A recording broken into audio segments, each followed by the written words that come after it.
Star, if you could start us off. Okay, microphone check. All right, it's working. Okay, so you're gonna laugh because I have notes here, which I promptly will forget about. And just to let you know a little bit of my style, sometimes I'm not very linear, but I promise, it's a little bit of my Latina culture. I go around the tree to explain it to get to the middle. So one of the things, how lucky am I? I want you to know that I have pinch me moments, right? And this is one of those pinch me moments. To be able to be sitting here with these powerhouse women. And I know we'll be talking about our relationship with each other a little bit later, but I just want to take a moment for an attitude of gratitude, to be thankful at this moment in time. So a little bit about my story. I am very proud to say I was born and raised in North County. I'm an Oceanside girl. So my parents actually immigrated from El Salvador. And they moved to Oceanside, and they were done having children. They had 4 kids in tow, and they were not expecting another child. And my mom thought she had a cold. It's a running joke in our family. I'm the cold. But they had immigrated to this country, and they were facing a lot of the challenges that a lot of immigrants face. And this is part of the story that I always love to tell. They knew that they needed to get mastery of the English, and so they started taking English as a second language classes. And would anybody like to guess where they started taking those classes? Palomar College. So who would think that decades later that I would be the first Latina superintendent president to be able to serve in that role? So that's another. And I really think also that it speaks to what our educational system in North County does to support our communities and how it really is a vehicle for social mobility. So I want to make sure I don't dominate too much of the conversation, but I do want to get to my why. And that's what really, these jobs are, as you'll hear, these jobs have their challenges. And you will have those moments where you have to reflect and you think, why did I sign up for this? Because as much as it is a privilege, there's a lot of work to do to break down systemic barriers that were placed there and that have existed for generations. And so the why, I think, is really important because that's what grounds the work. And for me, my why is that the trajectory of my life changed because of education and the opportunity for education. And I know that it's not only changed for myself and those in my current family, but for generations to come. And if it wouldn't have been for a community college, and if it wouldn't have been for Miracosta, that's where I went.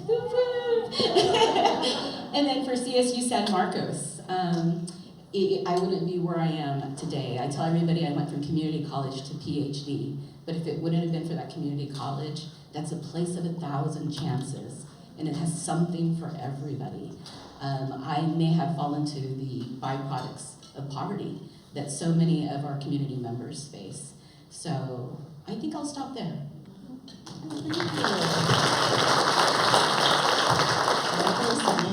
So I have to say, I did not know this until today, but all 3 of us were surprise babies. So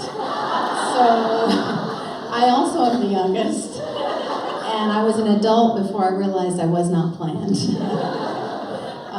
And so, just imagine what the legacy we come with. But I will say, I was born in India, and I was the youngest of 3 children, and my parents were educated there. Just imagine a place where we find fault with each other based on our religion, right? There's tremendous, hundreds of thousands of years of religious persecution. When the British pulled out of colonial rule in India, huge separation and migration of people, where the Muslims were headed north to Pakistan and the Hindus were, headed south. My family is Christian, so we were like 2% of the population that was really irrelevant to any of that. But my parents witnessed some of the most horrific violence that you can imagine, just really unspeakable. And we had many different languages. We had a caste system in India that is a Hindu byproduct, but it affects everybody. So you're born into life, And at the moment of birth, your whole life is written for you. You cannot marry your way out of it. You cannot educate your way out of it. There's just what you'll do, who you'll marry, how much money you'll make, the kind of living you will ever have is at that moment that is all determined. So I tell you all that because that's a lot of my why. That is stuff that I try to unravel and unwind every single day. Is that who you're born to, where you're born, your socioeconomic status should never define what your future will be, and that you play that out into any number of ways that humans define and find difference in our population. And now, mind you, I'm a biologist, so we are 99.5% like a chimpanzee. So it cracks me up that we can find differences in the human population, right? So I will tell you that my family immigrated to the United States, and we had a family of 5, and at that time the Indian government had a policy in place that you could only take $8 per person out of the country with you. So my family landed in the United States with literally $40. We had our little suitcases. And we had no home. My mother had a job. She had promises of a job because she was recruited here as a nurse. And so that was the one thing that we knew we could count on was a job for her. We lived in a YMCA camp in Dallas, Texas. I'm a Dallas Cowboys fan. We lived in a YMCA camp until we could save up enough money for first month's rent, utility deposit, all the things that you have to earn to start your life over again. So for me, literally, we came as immigrants to this country. My parents believed in education as the gateway for how to access a better life, and they believed that in this country that existed. And so we were all fortunate to get an education, and we are all in public service of some sort, because that's the history that we came with. Our parents, our grandparents, our aunts and uncles were all in service. And so that's a big part of why I found my way to the community college, where the doors are open for everyone, and we create opportunities and we inspire people, hopefully, to do more than they ever thought would be possible when they walk in our doors. And that's largely my why. So thank you.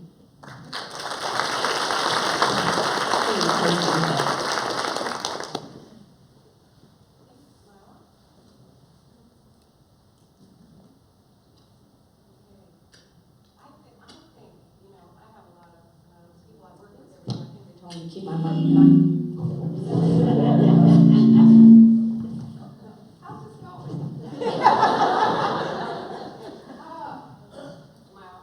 You want to try mine? You're going to borrow one of my friends. How's this going? Oh, man. Okay. So I gave you a little bit of background, about me and a little bit of my why. And I think I just add to it in that social mobility has always been a passion for me. One of the things that I know, especially when the times are hard, that I am one of those lucky people that got to wake up into such a purposeful profession. And for me, I got to grow up in it, quite literally. And so I had the opportunity at the university that I was before I was here. I was at Old Dominion University in Norfolk, Virginia. And I had the opportunity to start a Center for Social Mobility there. And doing that, and I got to work with people across the country and how we could think about changing policy, everything from policy to laws to practices. And so a big part of my why is really the purpose of, bluntly, of what social mobility is, what it means to see our students come across the stage at graduation, and what it means to make sure that everybody has the opportunity to move on to higher education, whether they start at a community college, whether they start right here at CSUSM or any four-year university, and graduate. So that is my why, and I'm so fortunate because it is such a purposeful profession. Thank you. Okay, so here's another funny fact. I am also the youngest in my family, the youngest of 5, and my mom tells me that, yeah, I came along after she thought she was done. So how about that? Who knew? All right. Colleagues, many of us have background or think we know background on your institutions. And I'm wondering if you could tell us a little bit more about your student populations, but not just the description, more about how equity is framed within your students and the work that you've undertaken at your institutions. So, Sunny, why don't you start us off? Sure. I think it's helpful for you to know kind of the student profile for us at Miracosta. So we have about 44% of our students are Latinx or Hispanic, 35% of our students are white, 9% Asian Pacific Islander, 7% are mixed race, and 3% African American. And then, 1% of Native Hawaiian and Native American Indian and so forth. But I will say, I think for us, the journey started in about 2015 when I arrived at Miracosta. We really began this journey for the first year to disaggregate our data and to look at what was happening to our students throughout their journey from entry to hopefully graduation. And we would disaggregate by race, gender, refugee status, foster youth status. I mean, just as far as we could get the data to drill down. And what we discovered in that year was that oftentimes what we were intending to do and what our students were experiencing were two entirely different things.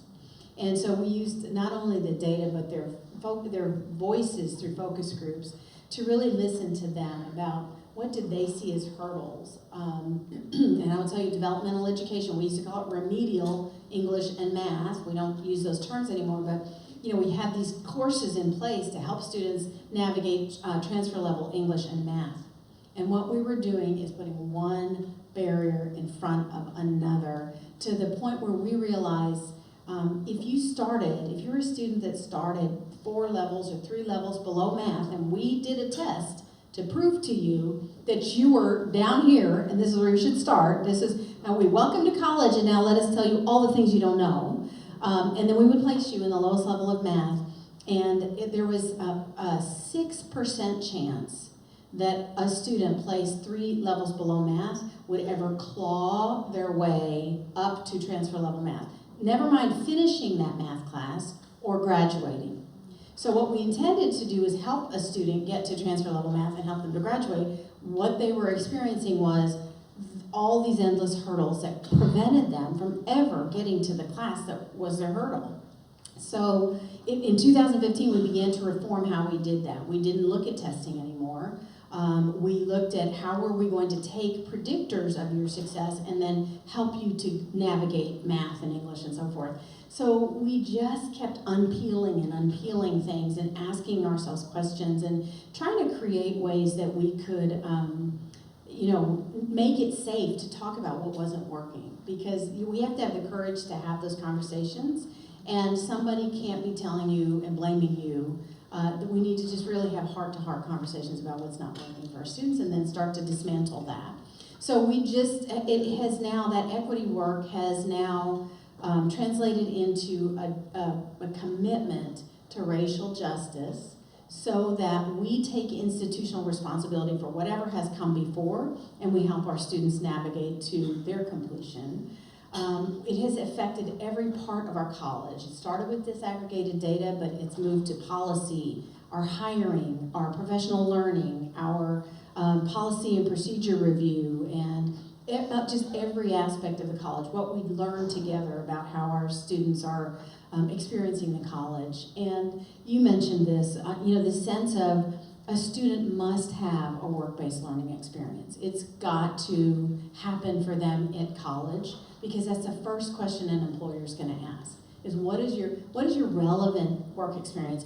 And these are not students whose parents can pick up the phone and call their friends and get them a paid internship. So for us, because so many of our students work and are part-time students, we had to find them money for paid internships. They could not give up a paying job to take an unpaid internship. So those are the kinds of things that we've really looked to implement at our institution, and it's a lifelong journey for us. Yeah, that's right. I mean, you're dismantling the systems. You're dismantling the systems that oppress. So that's truly impressive. Thank you. President Ufel. So I think I so appreciate picking up bluntly where Sunny left off in the she said it all so well, and you know, we too have to look at that it is not about a deficit model. There are so many times when many barriers have been created for our students long before they get to us, and then it's easy to look at our students and say, okay, you don't have this, you don't know that, you're gonna have to figure out how to catch up and do all of this. And this is not of their own doing. Patricia actually started the Alliance program for our university, 10 MOUs with school districts.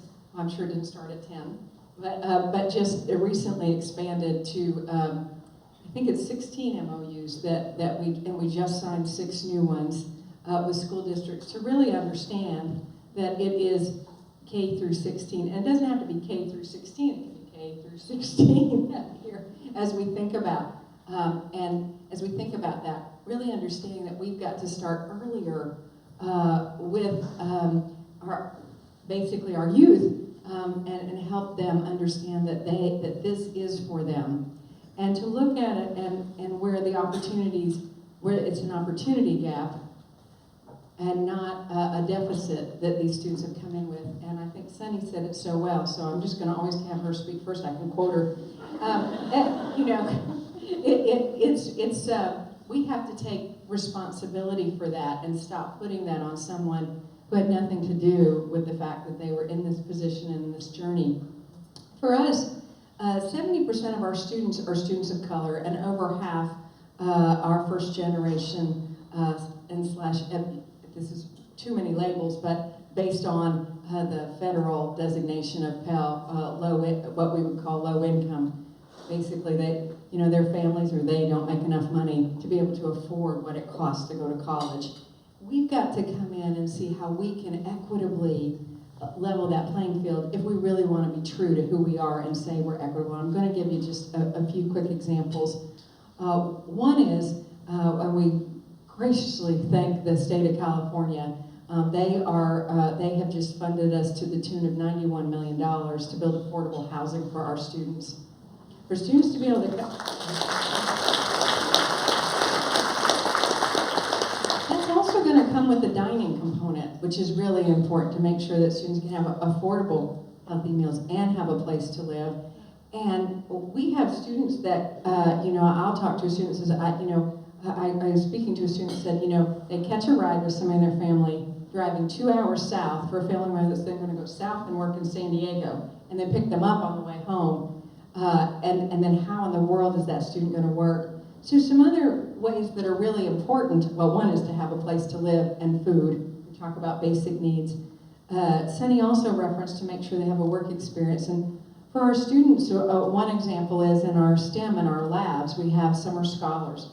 Basically, some of you in this room have funded our summer scholars, because for everybody to have the opportunity to work in a lab means we have to be able to fund the students with a stipend to eat, to sleep, and to work in that lab, or they're going to have to go work somewhere else, and they're going to miss that experience. And that's not going to be an equitable education for those students that miss that experience. And this past summer, now I'm going to mention something, I have no idea what I'm talking about, so we're just going to go here, but when you're a president.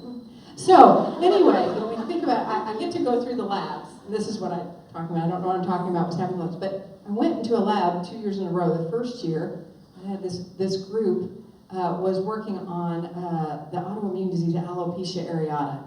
Next year I went to the lab, this one grad student that had been very serious with me when I came through the first time was grinning. He could not find formality. He was grinning ear to ear. They had found a marker in our lab for alopecia areata, and the students were helping write to publish. We had students both summers that in 12 weeks put together manuscripts for publication.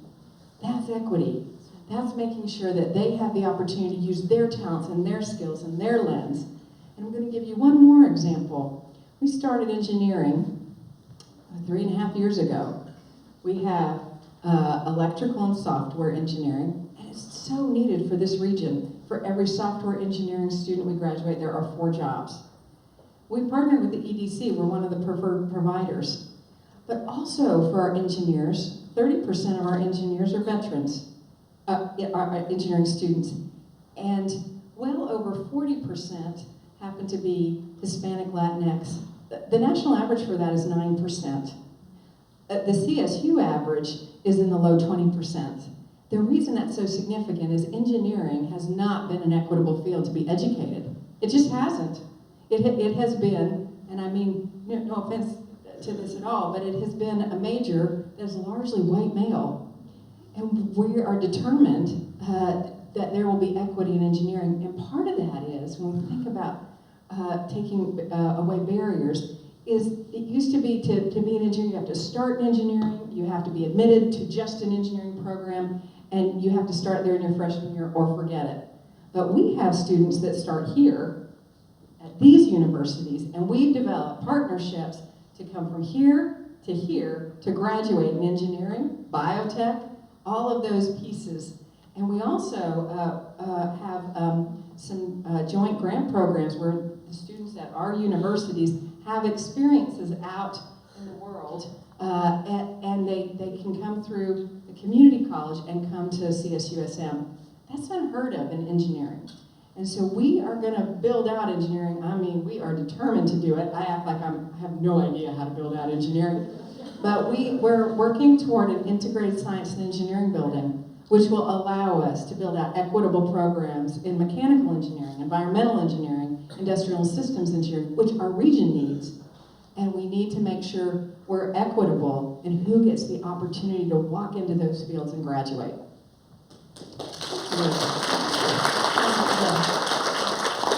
And that's the beauty of going third. Ditto. So I think I'm going to touch on just a couple of things. One of it is our student profile is very similar to down the street at Miracosta. Interestingly enough, Palomar is hitting close to 50% of Latino students. Our profile, again, is also 18 to 24-year-olds, but I always hesitate to put that out there, because as soon as I put that demographic out there, then people start thinking in their minds that that's not the place for them. So we really, truly are at this point being very intentional to make sure that we have something for everybody. Most folks that come to the community college are looking for, particularly in North County, a career that's going to help them with livable wage, to be able to be part of the workforce and contribute, because most stay in the community. I think it's funny with myself because I am literally the example of that. But what's critical about the community colleges and our mindset, how it's changed. So I told you Palomar has existed for 75 years. I want to make it clear that equity work has been happening, right, since its inception. We just didn't have the vocabulary for it. I'm the product of that equity work. As a low-income first-generation student, I have the privilege of coming across the EOPS program. If it wouldn't have been for that program, I wouldn't be sitting here today. But what's really interesting, because that used to be a part of the community college, and sometimes, the offices were way in the back, and there wasn't a lot of support for those programs. One thing that all institutions now, is that we recognize that we have something for everybody. And we are trying to change the structure so that everybody that walks through our door can find that social capital, that cultural capital, for them to be able to really be contributing members of society and change the face of these institutions. And one thing that you'll hear from, I heard as you guys were speaking, ladies were speaking, was that we're not afraid to question. We're not afraid to say, this is not working, and trying to find something else. My crew will tell you I am the queen of pilot. I love pilot, because you know what? We try, and if we fail, let's fail forward.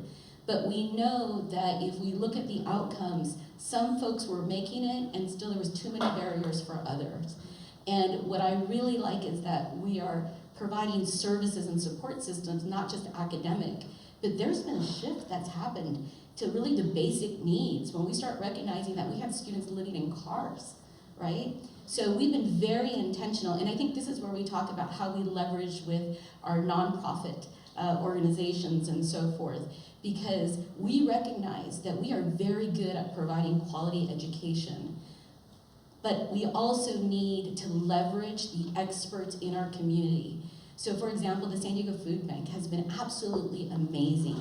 We now know that a student, if they're in class and they're hungry, they're not going to be able to pay attention.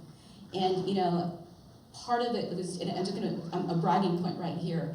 So we have, we don't call it a food pantry because we're also trying to maintain dignity, right? So we have a nutrition center that is amazing, and it looks like a little Trader Joe's. And when you go in there, there's dignity wrapped around that. We have mini fridges across our campuses. So if you're in the library and you're hungry, you can go and get something out of that mini fridge, and nobody's gonna ask you anything, nobody's gonna look at you sideways, because it's not just about bringing students into our campuses, but helping them be successful along the way. The other thing that I wanna make sure I point out is the career education that we're doing for folks, and the career exploration that we're doing. I'm gonna tell you, I do not get a kickback from 31 flavors, but this is how I explain it. When you go into 31 flavors, and your social capital and cultural capital has only led you to believe that there is chocolate ice cream and vanilla ice cream, and you walk in the door and the first thing the counselor says to you is, so, what do you wanna be when you grow up? What career? What's your major? And if you have not been exposed to that, right, you have just limited yourself. So part of what we're doing is we're rethinking, reimagining, shifting paradigms, and challenging those around us to see, okay, how do we do that career exploration? Because we might have somebody in there that really likes Rocky Road. And the beauty about it is that we're the place of 1,000 chances. If you don't get it right the first time, we're gonna love you and ask you to come back, and we're gonna try it the second time. And if that doesn't work, we're gonna love you, come back, and we're gonna continue to be there as a support system. And I'm gonna tell you, if you want different results, you need to have different leadership. And that's what I think you're seeing up here now. It's a mindset, and I'll have to say, I'm very proud that we also lead with our hearts. So we have the brain part there, right? But there's a balance, there's a humanity in how we're doing this work in our leadership style, so. Just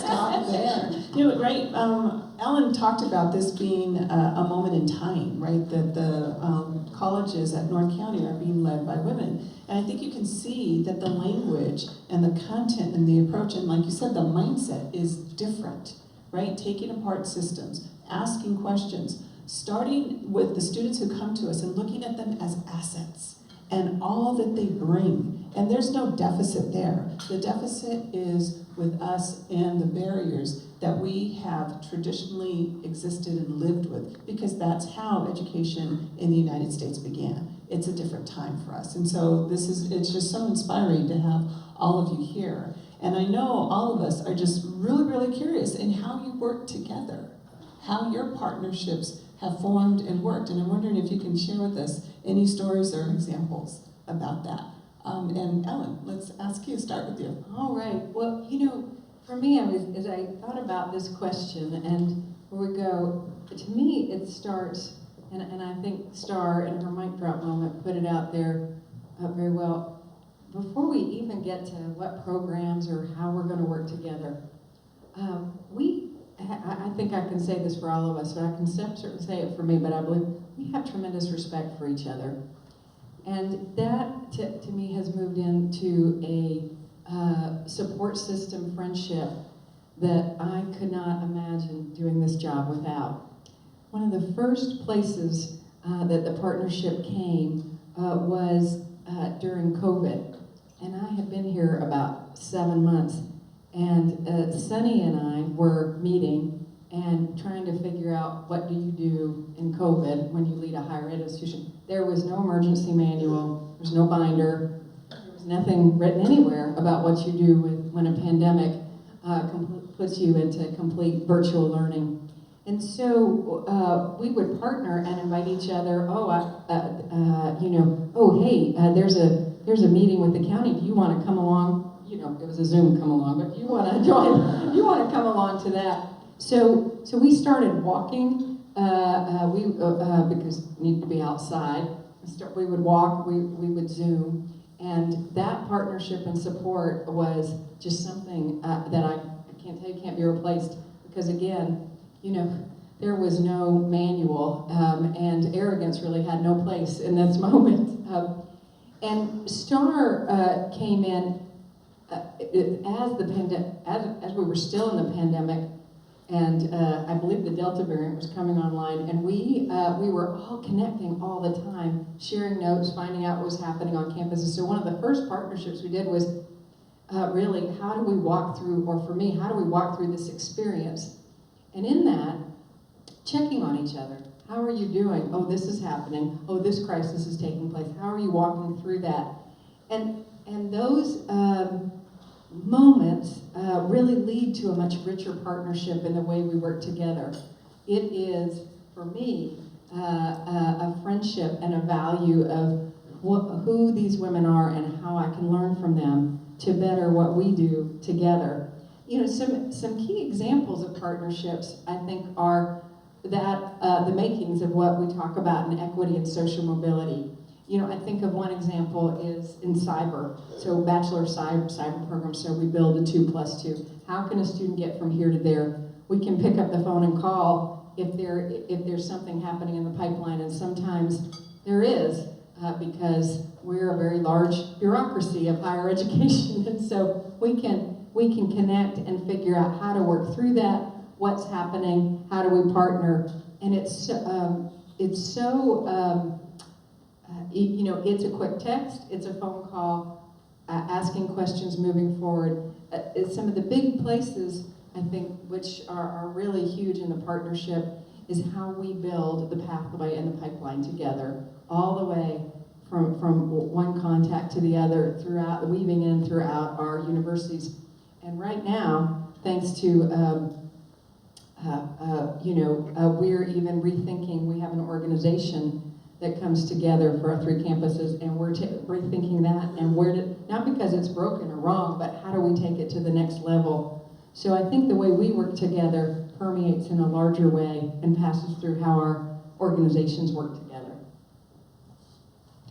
This is where I'm gonna start a rumor that we don't like each other and we fight all the time. And the truth of the matter is that one of the first phone calls that I received when I got here was from these 2 dynamic leaders. That makes a difference, right? When you're walking into, I call it like walking onto a new playground, right? You're not sure. And one of the things that was really nice, other than just the extension, there was action behind the extension. It wasn't just like, oh, well, here's my number, if you need me, give me a call. But there was an intentionality where I felt it was very, very sincere. And then we meet and we talk a lot. And it's a conversation that I don't think anybody else can understand. So it's a support system, because you need your group. Dare I call it group therapy? It might be. But part of it too is I think all 3 of us refuse to take on the narrative that women cannot get along. We refuse. And if there is something that comes up, we will not hesitate to pick up the phone and have a conversation with each other. And I think it keeps us all working with the common good, because it's very interesting that sometimes you'll see some of these microaggressions that happen, and I'm like, no, I'm clear, we're clear, we know what we're doing. So that's really, really nice. But I would think that support system, you need to find that support system in whatever direction. And the beauty of it is that we're in different stages. And so we're bringing different perspectives to the group. And one thing I will say, even being the new person, I always feel that I have an equal voice at the table when we're meeting together. And so there's a mentorship moment for that as well. So yeah, and so I will, okay, another secret I'm divulging now is last time we got together, I ended up sending a little GIF of the Powerpuff Girls. Except I call them the Powerpuff Leaders. But it's that kind of like, together we have goals to transform North County and really, really make it a place that is committed to using education as a way to uplift. Yeah, I want to underscore what Star just said. I think that when women hold a power, people like to pit them against each other. And I don't want to underrate that. People expect us to act like mean girls. And they love to gossip about that if they catch any wind of that kind of stuff. So I'm really clear that I had an opportunity to set a tone, right? And that tone was, we share students, and we share employees, and we share people who donate to our colleges and all of that, right? We are a community, and there are many people in this room who have experienced each of our, or more than one of our institutions. And so, you know, when I've been through a couple of transitions at Palomar, in between interims and permanent presidents, there was never a person who would come in that door and not get a greeting and how can I help you and support, because that's what we want to create, not just amongst the three of us, but also, you know, our San Diego and Imperial Counties community colleges meet once a month, and there's a representative from CSU San Marcos that's always there.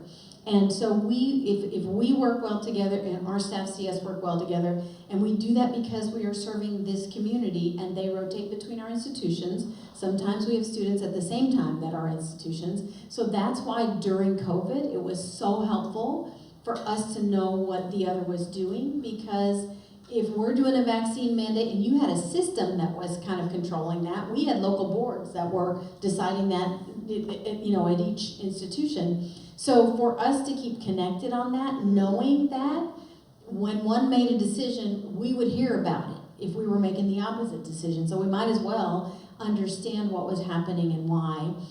We do that through a lot of our decision making, and understand that people are going, whenever you're negotiating a contract, I will hear about it because our faculty and staff will know, and vice versa, right? So I think it not only behooves us as individuals, but also as a system serving the same community. I will say, it can be a very lonely job, because we don't necessarily want to burden the people that work with us at our campus with what we experience. Sometimes it would scare them to death, right? You don't want to do that to your It scares me to death. So you have to reach out to people who know and understand that sometimes you are out on a limb all by yourself, and there's nobody that you can turn around and think, oh, they got me, right? You hope that there are, but sometimes there really are not. And so many times when we'll gather together at the end of the day, there will be wine involved. Not excess wine, but some We're wine. dropping all the secrets now. Because it just helps us to let go of the stuff, and it is a little bit like therapy, but we need that. We all need that, and we try to provide that for each other. Somebody's always experiencing something that needs more lift than somebody else. So the others will give when one needs more support and so forth. So it's I really do want to reiterate that. I see a lot of women in this room. When you get to a position, please make sure that you're reaching out to help others and that you're reaching back to help others. It is our obligation. I am not here because women supported me. I'm here because, I'll just be frank, I'm here because white males supported me to rise up in the educational ladder, right? I owe that to all those that come behind me. When I moved to this state, I knew not one soul that was in community college education in this state.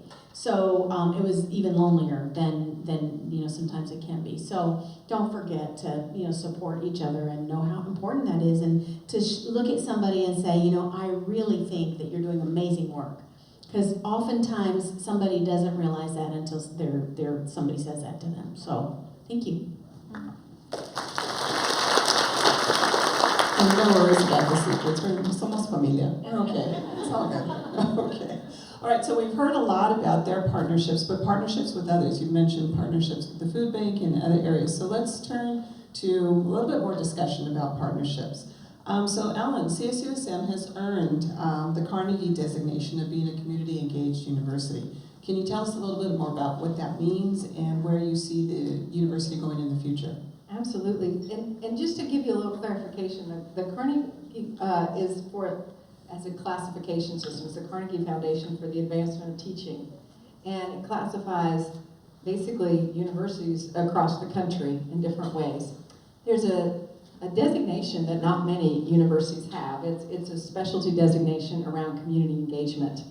And that comes through a lot of self-assessment. You know, we're a university, we gotta assess. And what you're doing to move forward and foster those partnerships and learning through community engagement, both what's happening in the classroom, connected to community engagement and civic learning, and what's happening in the partnerships with that learning in the community.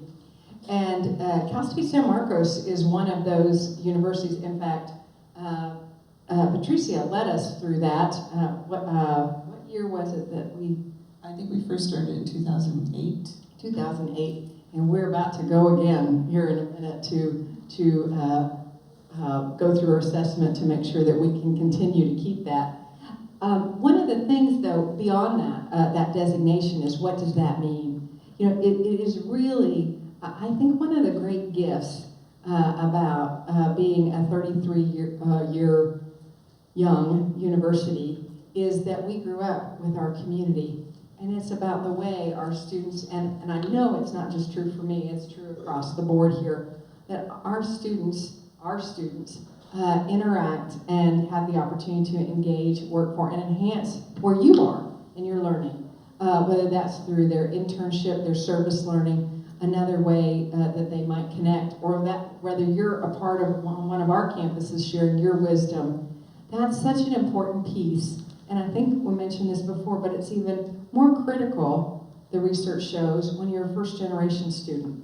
Because you're not only helping our students are not only learning and bringing what they're learning into to help advance our community, but it's also giving them that social capital that is so important for where they go beyond when they graduate. So this is really an important point about who we are, and the intersection of that with social mobility and what happens to our students. We, just this past year, the College of Urban and Metropolitan Universities had their annual conference in San Diego. In fact, I think every organization I belonged to this past year had their annual conference in San Diego.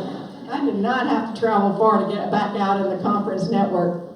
But Patricia and I were able to present on what's happening here in our region, what's happening here in our university in partnership with our region, bringing in nonprofit partnerships, the EDC, and things to talk about how that works with the university and the community, and how important that is for not only our students, their learning, their opportunities to graduate, and what their opportunities are upon graduation, but how what they do also enhances what's happening in our region. We want to continue to build upon that. And I know that I'm not just talking about that for Cal State San Marcos. I know that is part of the hallmark of all three of our universities as we move forward. It's good for our students, it's good for our community, and it's, again, where higher education needs to push forward. There are many across the nation, universities that want to do more in this area. This is one area where you have helped us really set out and be a leader and share best practices for where other universities can go. Thank you. And Star, under your leadership, Palomar College has also expanded in this area, so can you tell us more about your vision for engagement? So I think for, the word community is in community college for a reason. And really understanding how to leverage those partnerships. Prior to coming to the community college system, I worked for 15 years for a nonprofit organization. And working in that nonprofit world, I always knew that resources were difficult to come by. So you learn quickly to leverage, right? You know what you're good at, but then you look over there and see what other folks are doing, so you're not reinventing the wheel. And then you partner with those folks and getting together. So it's that same philosophy for Palomar. We've been doing some really, really excellent work, but part of it is understanding how to leverage resources, and also making sure that you're working with the community and the partners to not only leverage the resources, but also to funnel in students. I'll give you two quick examples, and that one is our military leadership program. This thing is phenomenal. Basically, what we are doing is that we're working with active military, their families, and also with veterans. And we're Reader's Digest version, we are giving them credit for work that they've already been doing. Because as we know, a lot of our service folks come out, and when they leave the military, they have these skills, but nowhere to translate those skills. And we didn't want to see our military families coming into lives of poverty with having skills. So what we are doing is being very intentional, and so we're actually out at Camp Pendleton, and we're expanding nationwide, but what we're doing is taking a group of folks who already have an expertise, leveraging that, turning that, translating that skill into degrees so that they can either go and further their education or can go out into the workforce. We were just that little missing bridge between the skill and actually turning that into a livable wage.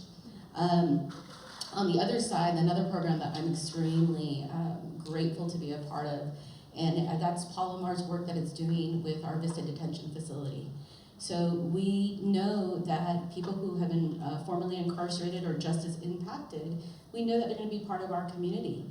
So how can we create bridges, non-judgmental bridges, to bring folks to our institutions, give them that skill that they need, because we know they have the smarts, right? How do we translate that, right? So that they can now become part of our economy and, you know, productive members of society and giving back.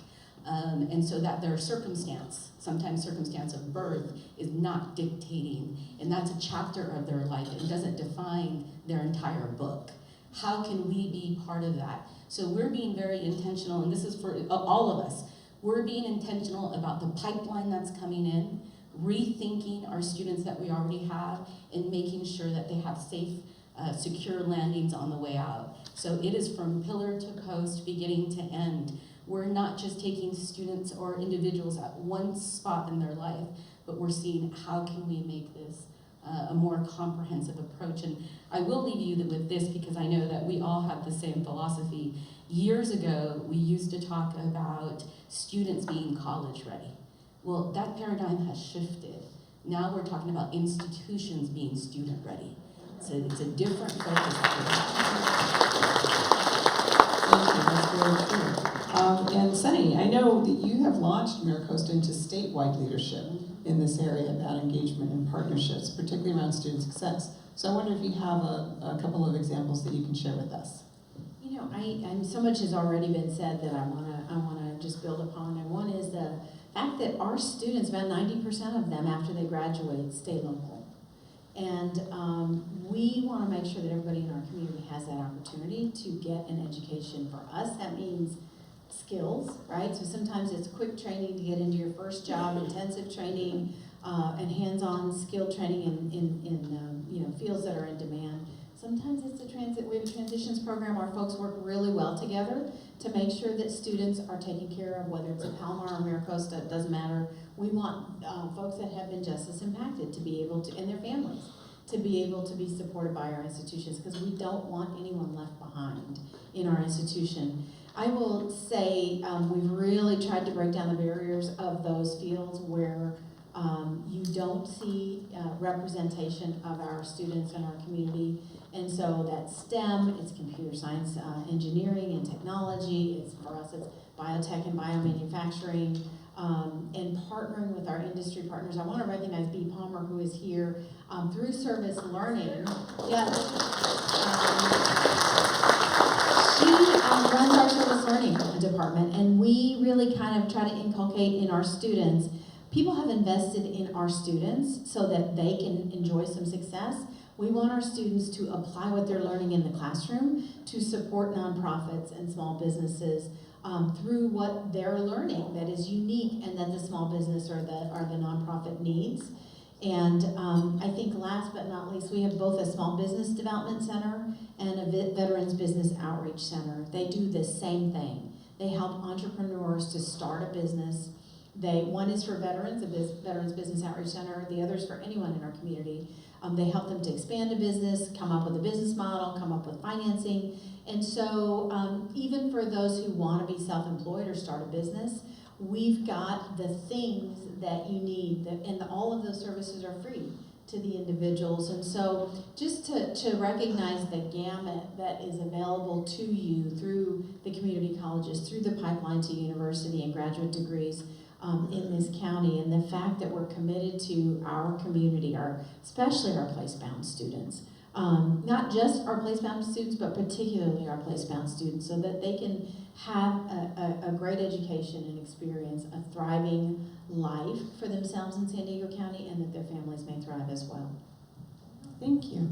I know we want to get to questions from the audience, so oftentimes when I'm in these kinds of situations and listening to people, things strike me, right? I learn something new, even though I know people really well.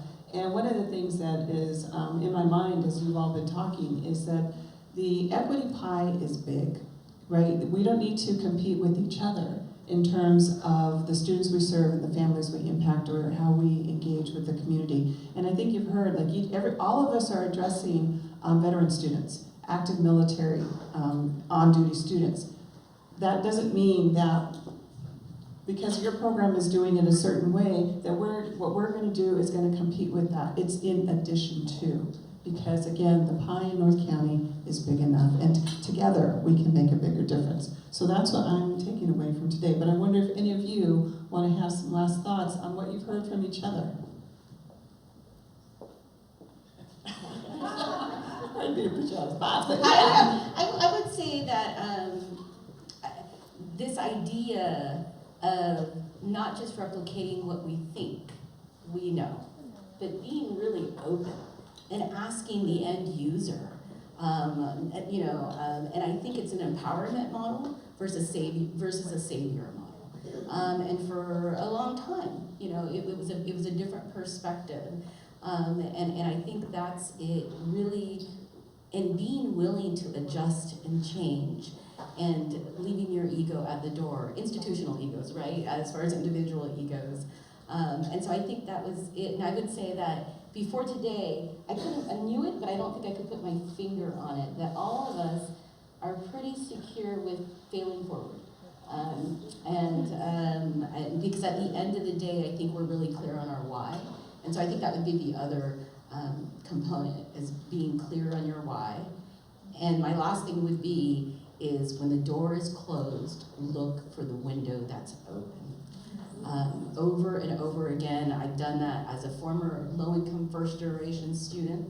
There were a lot of times that the door was closed, but I knew I didn't have an option. So I had to find the window that was open, and I was always surprised that there was people there just waiting to catch me at that window. So I think that's it. So thank you. Thank you.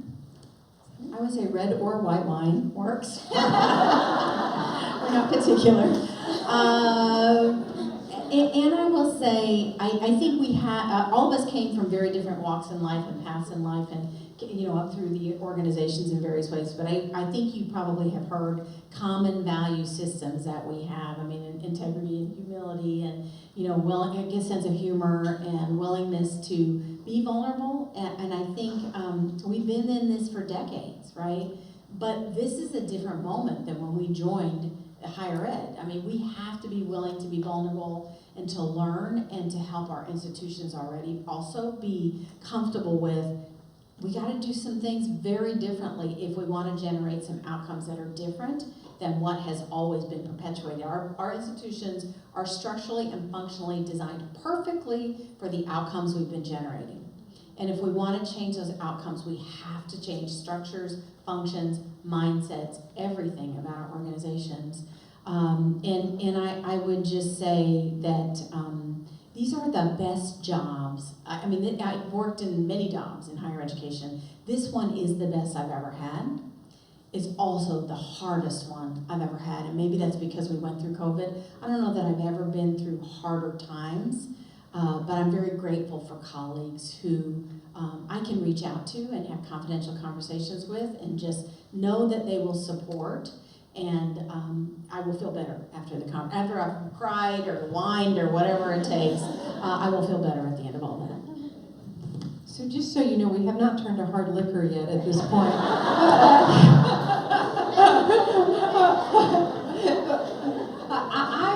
I would like to echo, there was something that I think, yeah, well, both star, I think in both star, Sunny said about the support. And I don't know how to put into words what that means.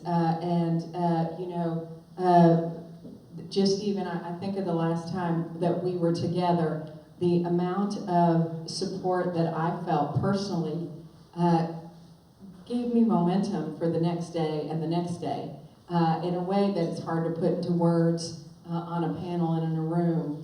And so that support means everything. And the other thing I would say, as we bring this around, moving forward is the way that, I'm going to say something very boldly, the way that we work together and the mindset that we do have about failing forward and asking the question is bluntly exactly the leadership higher education needs for the future of our region, our nation, and our world. That is just the bottom line. We've got to change what we do in higher education and the way we think about it and in the way we collaborate and work together. We were not structured that way. And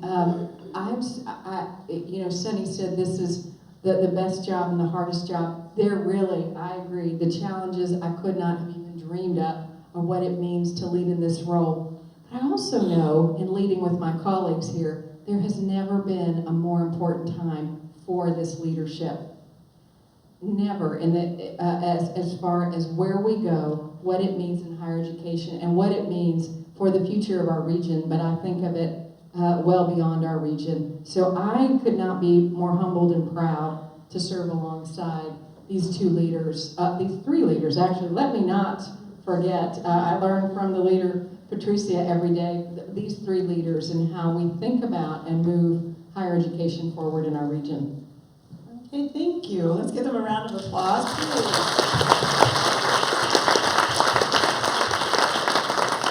I think we have a few minutes for questions. Any questions, burning questions out there?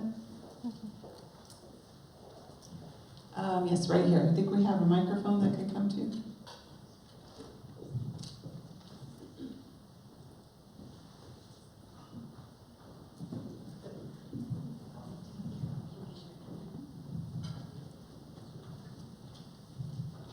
Sure, I'll ask you a quick question. Right now, I think the conversation was framed beautifully as we discussed some of the limitants and some of the barriers that students have had historically to enter the workforce after pursuing a degree. I just have curiosity, is the university at all pursuing transitional programs that can help some of these students that might not have entered into their field because of lack of internship opportunities, who have a degree and are currently doing something else, to transition into these more in-demand careers such as Masters in Language Pathology, Behavioral Health, engineering, such as those kind of STEM careers that could be a little bit more lucrative? You know, that's a great question, and probably would have been good for me to have framed somewhere on the conversation. So thank you for answering that. And the short answer is yes, and the long answer is we also have more work to do. So it's yes and both. We've got to move forward. Our nursing program is, I think, a perfect example of that. Through CSUSM, you can become a nurse in about 100 different ways. That is an exaggeration, obviously, but we have more students take the licensure exam than any other CSU, therefore, de facto, without good count, we have more nursing graduates than any other CSU. And the reason why is our partnership right here with our community colleges. We have second bachelors are in the BSN. So there are about 4 different ways to come in and become a nurse. And so again, traditionally we think of that at a university. The high school graduate comes in, it's very competitive, you've got to come in as a freshman and work through. And we have really turned that upside down, and that's just one example. We have a lot of opportunities, whether you're looking at cyber, which is another one where that wasn't even a major, right, or a field when people came in. A lot of good examples of that. And we also have more work to do in that area, in how we serve not just an 18-year-old, but our adult workforce that maybe they don't want to come to us for 4 years and go full-time, but need to look at something in a different way, or a career field that's emerged. So we've got a lot here, and we've got more to work on. one of the areas where we really look and kind of incubate is in our extended learning, where ideas can come to life, programs can start up, second bachelor's certificates and things like that, and then sometimes they expand out and become part of our state program. Thank you. Yes, go ahead, sir. Hi, my name is Mike Elman, High Five Career Coaching. I'm really inspired by all of you. Thank you for making the time today to share with us your experience. This is a 31 flavors question. Going beyond kind of the next layer, what I've encountered in many of my coaching clients, first generation or potentially first generation college students, is that their families in many cases have either actively discouraged them from pursuing college or maybe just unknowingly discouraged them just because there wasn't a history. And so it's been an interesting coaching them around that to support them. And I'm wondering if that's come up in your respective institutions in terms of potentially reaching out to the families and educating on that level that, hey, it's possible. You don't have to resign yourself to what's always been. Yeah. So what I'll speak to on that is, we used to use the term at-risk students, right? At-risk students become at-risk professionals. And what I mean by that is that you have to have the support systems in place to help folks get to a place where they feel comfortable, where they know that when they arrive to the institution that there's somewhere, a sense of belonging. Because a lot of this fear and discouragement comes from sometimes a place of deep love. Because you don't want to send somebody you love to an institution where they don't feel welcomed. I'll be real transparent. I still deal with imposter syndrome, right? Sometimes I look around and I'm like, oh wait, I'm the, okay. Because everything these institutions, the way that we're designed, people like, representation matters. When I would walk in, nothing felt like home to me. Everything was something that I felt like I didn't belong. And so one of the things I think is to be very intentional when you're doing some of this work, and bless you for doing the work, is that you have to bring the family along. You have to create the conditions to when you do bring the family along, that they see the value, they understand, because that same love that they want to support their children is the same love that they want to protect their children. So the issue is the institution more so than the pathology of the family. And that's something that we're always trying to, my public information officer is in here, Julie, wonderful Julie. Like, what kind of marketing material are we putting out there? Does it reflect the reality of our students? I'll tell you, I did my commencement welcome no more than 10 minutes. I did it in Spanish and I did it in English, because I told you 50% of our student population is Latino. You have no idea how those 10 minutes made a difference to our families and our institutions. So then a family member who has not gone to college may be more willing to go somewhere or support their child in going somewhere where they're loved and valued. So I know, I'm a counselor by trade. That's a very squishy answer, but I'm telling you, it is the difference. It's what makes a difference, a different paradigm. And for those of you who are dealing with imposter syndrome out there, if you're the first one and you're in there, somebody talked about the imposter syndrome, but someone's imposing on you. You don't have to accept that reality. And you have to remember that there's a lot of people of shoulders that you're standing on that fought really hard for you to get there. And I say it all the time. I show up with my own shoes, right, in the role that I'm in. I'm not trying to fill anybody else's shoes. I show up in my own chanclas, right? Because there's value in that, right? There's value in that. And this is what I say. You hired me because you wanted different results. Well, that's going to look a little bit different when I show up. But it's something that I navigate, and that's when I also look at these women, right, to kind of help in that navigation. But I just want to say, you know, love is the greatest motivator for these families. How do we leverage that love? And so that they feel that the institution loves them and they feel safe sending their students. Thank you.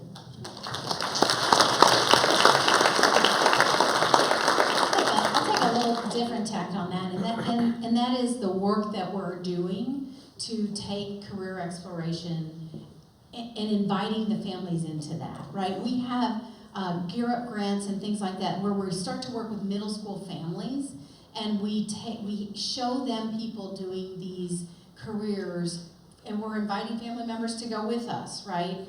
And they're hearing from people that come from their community, that have come from their community through our colleges to successful careers, and hearing from them what it's been like, what it is like, and that they can do this. So I think it's really important for us to sort of bust that open as early as possible.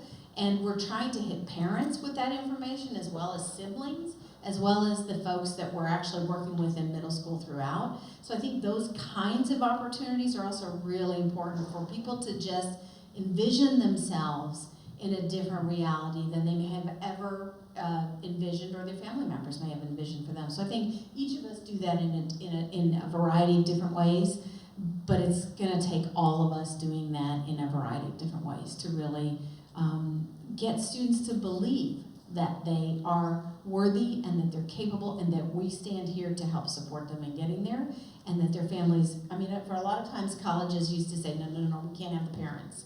We can't talk to the parents. It's illegal for us, right? Okay, but enough of that. We realize that in working with cultures, we have to invite the families in. And when we do that, we also are opening ourselves up to generations. I always have a 70 or 76-year-old graduate at every graduation. And that's somebody's family member or tia or grandfather or grandmother. So I think those are ways that we also use to kind of blow up the mindset of what can you do, what can you approach, and how can we approach you? Okay, well, I think we are at our time. I want to thank all of you for coming. President Neufeld, President Cook, President Rivera, thank you. Thank you so much.